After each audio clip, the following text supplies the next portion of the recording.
neighborhoods, and they have names.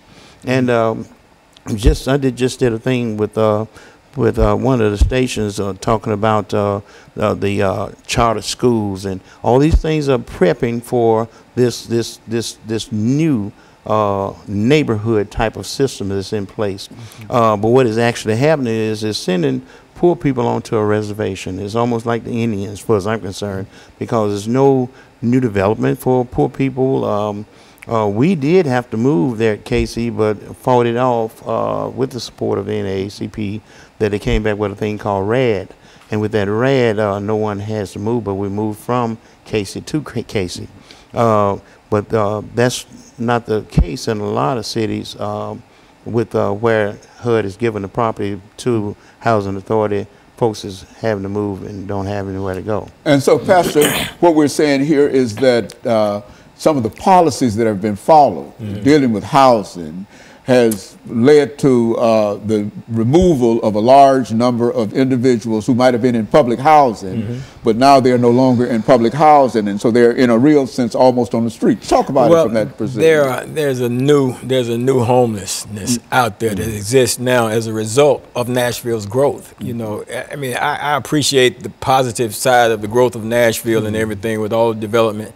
You know, if we can think back, you know, 7, 8 years ago, during the past presidential administration under Bush, you drive around Nashville and you see foreclosure here, foreclosure there. I mean, the housing market was just down, you know, and people losing properties and stuff like that. Now, with all this growth that's taking place under this current administration, and Nashville is truly booming and growing, all the construction and everything, but this housing market that's here now is pushing a lot of people out of housing, because a lot of them are unable to afford housing. You know, even with the Section 8 situations and stuff like that, you got people that had properties that had their property certified for Section 8 occupancies.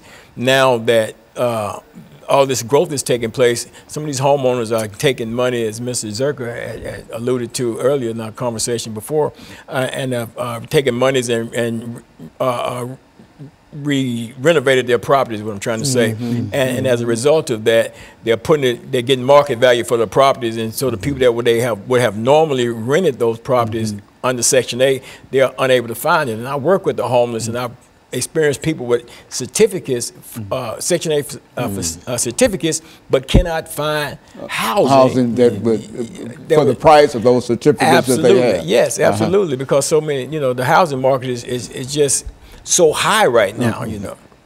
Is it good to say, I mean, can we say that most poor individuals in town have been priced out of housing, and therefore they're almost homeless? Oh yeah, absolutely. Yes, they're been priced out of housing, they're almost homeless, and some of them are homeless. You know, you get calls, man, from where I work at, you know, a woman and her children and stuff looking for somewhere to go. She's got a job, but she can no longer afford to stay in the place that she is in, because the landlords are seeing the rise in the market value for rentals, and they're raising these rents up to the level where people cannot pay them. And then you've got people that's coming in from bigger cities and stuff like that, that's used to paying high dollar rents, and then the rents they paying here, they're actually saving money. Whereas we're looking at it, man, this is an escalation in the cost of rentals in Nashville, but these people are coming here renting because they're actually saving money, whereas we're seeing it, that the prices, and it's pricing other people out. Okay, and we're going to have, we got 30 seconds in this particular segment.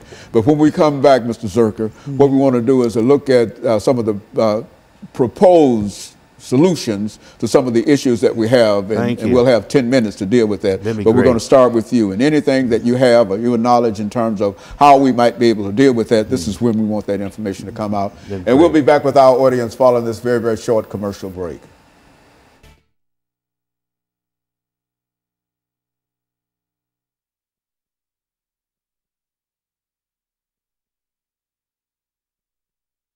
Section 8, which is a set amount of money that the government can pay. Yeah. They give you $200 or $300 for an apartment, and you ordinarily could have taken care of that. Right. But now that they go back for 5, well, what about raising the amount of money? Yeah. Is there a possibility? No, it's even worse than that. Okay, They're not renting to a Section 8. Well, you hold it, hold it, because that's what we want. This is the time that we want that out. We're gonna have 10 minutes, and when we come back, you got 5 minutes to lay out as loudly and as fast as you possibly can. I'm gonna give you some solution stuff. That's what I'm talking about. Sir. Just speak up. Oh, I got you. I got you. 5 minutes, and then you grab the next 5 minutes, and you speak up, and we're gonna try to do this. I want to talk about the significance, you know, because you said something about fighting against moving out, so they're moving from case to case. Yes, sir. And that's not been the case. Nowhere. With other places around. This is the only place. Really significant. It is.